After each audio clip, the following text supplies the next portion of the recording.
Ագնեսա Խամոյան ջան, նոր քո գրառումդ կարդացի, շատ լավ, դատապարտում է իր սրբազաններին վիրավորելը։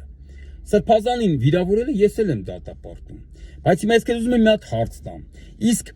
դարերով պետություն չունեցող ազգը, որ պետությունա կերտում, այդ պետության հիմնադիր նախագահին իսրայելական, թուրքական, անգլիական ու չգիտեմ ինչական շպիոն ասելը նորմալ ես դու համարում։ Հիմնադիր նախագահին ամենավերջին քֆուր տալը դու նորմալ ես համարում։ Իսկ հիմնադիր նախագահին, որ մի պահ հիվանդացել էր, որ ասում են թող սատկի ուրախանանք, այս կարգի բարեր ասելը, այդ ոնց ես համարում, Ագնեսա ջան։ Մի հատ քո կարծիքը սրա մասին եմ ուզում լսեմ։ Կամ ասենք Ռուբեն Վարդանյանի նման մարդուն, ամբից կրիստալնի մաքուր մարդուն, որ ասենք այդ միլիարդները նա պաշտոն էլ չունեցել, նույնիսկ Հայաստանում չի ստեղծել, որ ասես թալանել է մեր պետությունը։ Ռուսաստանն է իր արդար քրտինքով, եթե նույնիսկ թալանել է, համենայնպես մեր հետ կապ չունի։ Այդ ձևի մարդուն անգլիական ու իսրայելական իսմինչական շպիոն ասելը, այդ ոնց ես համարում, որ ասենք այդ մարդ հիմա Բաքվի բանտում է, ու մինչև հիմա